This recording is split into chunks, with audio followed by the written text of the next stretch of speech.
Hey guys, welcome to BHU psychology. I hope आप सब अच्छे होंगे। सो आज इस वीडियो में हम डिस्कस करने वाले हैं नेगेटिव टेट्राकोरिक कोरिलेशन। ठीक है, यहाँ पे एक चार्ट दिया हुआ है। ये एक्स वेरिएबल है, इधर वाई वेरिएबल होता है।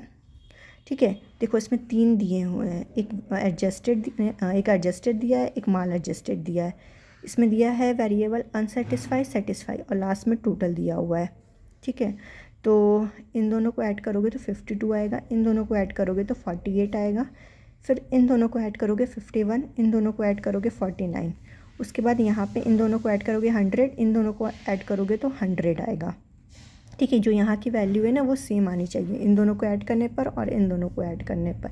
अगर सेम वैल्यू आ रही है तो मतलब इसका कि आपने जो एडिशन किया है वो सही है। अगर डिफरेंट अलग आ रही है इन दोनों को भी ऐड करने पे, इन दोनों को ऐड करने पे, मतलब कि आपने एडिशन में कुछ मिस्टेक किया हुआ है। ठीक है, और इसमें क्या होता है ना, सबसे बड़ी बात कि मान लो BC है और AD है।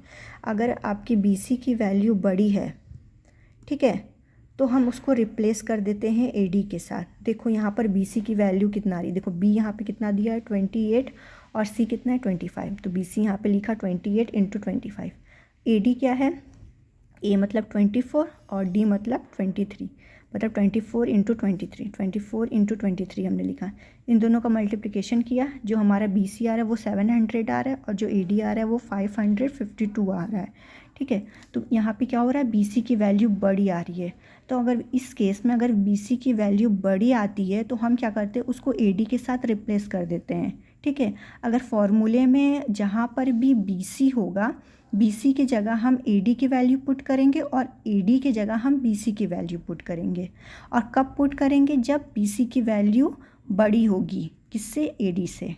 ठीक है, देखो हमने लिखा है यहाँ पे, if value of BC is larger than AD then their value will be exchange on each other. मतलब BC की जगह आप AD पुट करोगे, AD की जगह आप BC पुट करोगे।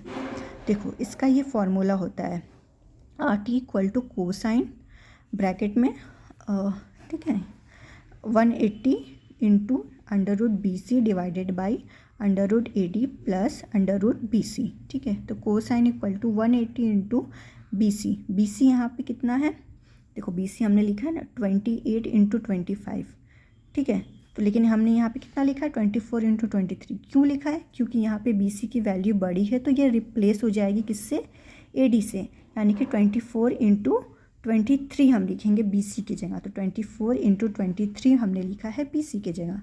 और फिर डिवाइडेड बाय AD की जगह क्या लिखेंगे, BC की वैल्यू लिखेंगे, यानी कि 28 × 25 लिखेंगे। तो 28 × 25 हमने यहाँ पर BC की वैल्यू डाली है AD की जगह, प्लस फिर BC की वैल्यू कितना, यही सेम एज इट इज़ लिख देंगे, 24 × 23, 24 × 23। ठीक है, यहाँ तक आपको क्लियर होगा।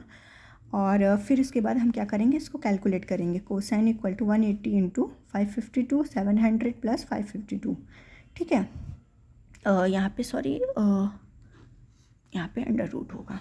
ठीक है, उसके बाद इन सब वैल्यू को कैलकुलेट करेंगे, इन दोनों को डिवाइड करेंगे तो 84.65 आ जाएगा। तो ये अप्रॉक्स 85 डिग्री के हैं। तो फ्रॉम टेबल D में देखेंगे, मेरे पास टेबल अभी अवेलेबल नहीं है, तो आपके पास अगर होगा तो टेबल D में जाकर कोसाइन 85 डिग्री देखोगे तो उसकी वैल्यू आ जाएगी 0.087। ठीक है, = -0.90। तो ये आपका आंसर हो जाएगा। ठीक है, ये दोनों।